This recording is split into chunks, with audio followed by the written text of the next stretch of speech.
If you're watching this video, chances are you are in the 2/3 of the American population that is overweight.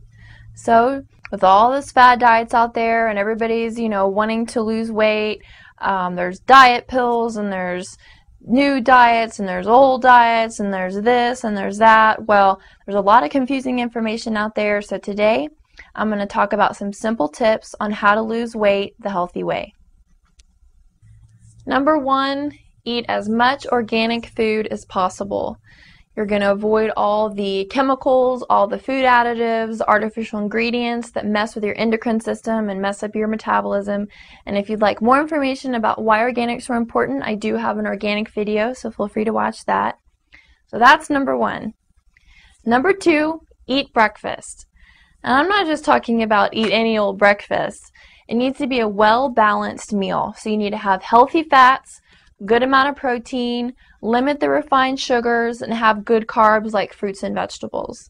So one example would be do a breakfast smoothie. You can throw in some frozen fruit, protein powder, and some flaxseed oil. So that's all 3 categories. Now those donuts won't work. Anything that's high sugar won't work because it spikes your blood sugar. So you feel pretty energetic for a few hours, but then you dip real low, and so you feel lethargic and you're not as efficient at work as you need to be. Number 3, eat high fiber foods. These are going to keep you full longer and they're going to fill you up faster. Some examples would be Jerusalem artichokes, broccoli, pears, blueberries, beans and lentils, sprouted grain breads, unrefined grains. Again, these foods are going to keep you full longer so you have less cravings and you eat less throughout the day. Number 4, drink water. You want to drink half your body weight in ounces, and this is going to help increase your metabolism, help your body detoxify, and it's going to help improve your digestive function. So some tips on how to drink water throughout the day is right when you wake up, drink 8 ounces of water. It's actually just a cup, so it's not that much, and I find that this gives me a burst of energy. And then drink 8 ounces of water right before you eat, room temperature or warm, and that will help your digestive system get working. Number 5, pay attention to what portion sizes you're eating. It's amazing to me on packaged foods and bottled foods and drinks and beverages. There's on the nutrition fact label, it'll say how many servings are for that item. And a lot of times it's 2 or more servings, so pay attention because it's real easy to drink that bottle of whatever you're drinking and you're getting way more calories than the label says. And then a lot of people don't know the standard serving sizes for food. A serving of meat is 3 to 4 ounces, which is the size of a deck of cards. Tablespoon of oil, which is about the size of a ping pong ball. 1 ounce of nuts is about also the size of a ping pong ball. 1 cup of raw vegetables is a serving, and then half a cup of carbohydrates is a serving. So it's real easy to overeat if we're not paying attention to how much we're eating. Number 6, we need to eat between 5 and 6 meals a day. The problem is when we get on a roll of eating 1 to 2 meals because we're going like crazy and our schedules are packed and we don't have time to eat, we're actually doing a big injustice to our bodies because our bodies obviously need food to function. So when we are starving and we finally sit down to eat, or we finally get something on the run, we spike our glucose, so we get a rush of energy, and then it plummets, and then we just develop this cycle where we're craving foods, and then because we're so hungry, we go get the wrong foods. So if we plan accordingly and we eat breakfast, snack, lunch, snack, and then dinner, it's actually going to help normalize our metabolism, and it's going to keep us from having spikes of sugar and spikes of glucose and then craving stuff all the time. Number 7, don't eat after 8 p.m. Now you can kind of pick your own, hour that you're not going to eat, but the point is don't eat late. First of all, we don't need a ton of calories when our bodies are trying to wind down for rest. They're going to be stored and they're not going to be used, which is going to contribute to weight gain. But also, eating late puts a lot of stress on our digestive systems, and then also it interrupts our sleep patterns too, so we'll wake up feeling like we didn't really even sleep. Number 8, limit your sweets to 1 to 2 times a week.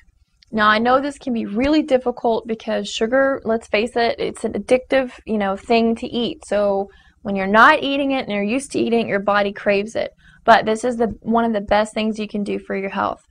Now, one way to do this to limit the amount of sugar that you eat throughout the week is when you do want to treat yourself, go out. Don't buy it and keep it at your house, because then it's going to call your name in the middle of the night and you're going to, want to go find that ice cream or that cookie. So go out to get something sweet. And then if you do buy something sweet for the house, get the small container. So if you're going to buy ice cream, buy the pint instead of the gallon, because then it's, a couple of servings and that's it. You're not tempted throughout the whole week to eat the whole gallon of ice cream by yourself. Number 9, avoid soft drinks. I've said this time and time again, but not only do soft drinks have a ton of sugar, 16 teaspoons of sugar in 1 can of Coke, but also it has high fructose corn syrup, which is going to reduce your body's ability to feel full because it impacts 2 hormones that do help you feel full, leptin and insulin. Now, even the diet drinks, okay, those are a no-no as well, because they have artificial ingredients and chemicals that are endocrine disruptors. They get in your body and they basically wreak havoc on your metabolism. So even though the nutrition fact label may say 0 calories and you think it's a freebie, it's really not. Number 9, keep unhealthy and junk foods as far away as possible. Don't keep them in your house, don't keep them in your pantry, don't keep them in your car, and don't tempt yourself by driving by the fast food places every single day if there's an alternate route you can take, or whatever else you're tempted with. If you just crave those Shipley's donuts in the morning, don't drive by it every day, take an alternate route. Because, temptations can eventually get to you if you're not strong-willed enough, and then we can get in the habit of, if we make one mistake, then we're like, oh, the whole day's shot, we might as well eat all the food we can find, and we might as well eat 10 Shipley's donuts instead of 1. So don't make that mistake. If you do mess up, get right back on track, get right back on the wagon, keep eating healthy, but it's much easier if you just avoid it in the first place. Number 11, keep emergency foods with you, whether it's in your purse or in your car. These are foods that you want to have on hand when you're hungry so you don't make bad decisions. So in my car, you'll always find turkey jerky and buffalo jerky. And of course, these are, these foods are going to be organic. They're not going to have nitrates or nitrates in them. I also keep fresh and dried fruits. And one of my favorite brands of dried fruits, it's called Just, and then it lists the name of the fruit. So if you want to get dried strawberries, it'll be called Just Strawberries, and it's just what the name says. It's just dried strawberries, nothing added.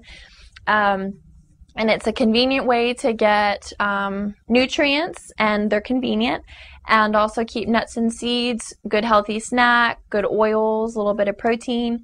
Always keep water in my car.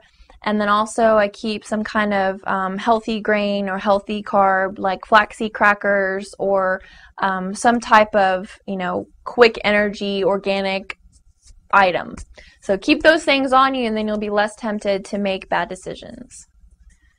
Now, all these tips on how to lose and maintain weight the healthy way, basically they boil down to taking personal responsibility for your health.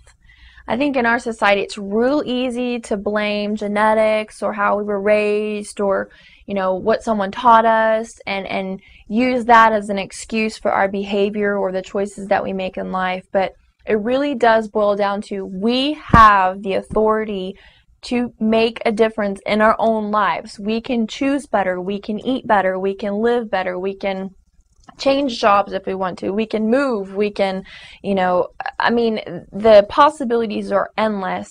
And if we don't take personal responsibility for our own lives, basically our lives are going to pass us by. So I made this video today to hopefully incite some motivation and to cause you to realize that you can make a difference in your health.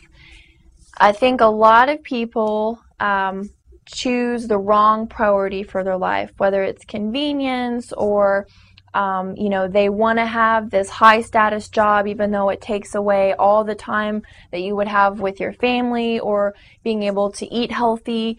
So we kind of need to take an account of what's really important in life because we can have it all, but if we don't have our health, we really have nothing. Thank you to my subscribers. Thank you to all the people that leave comments and view videos, and I will see you next time. Bye.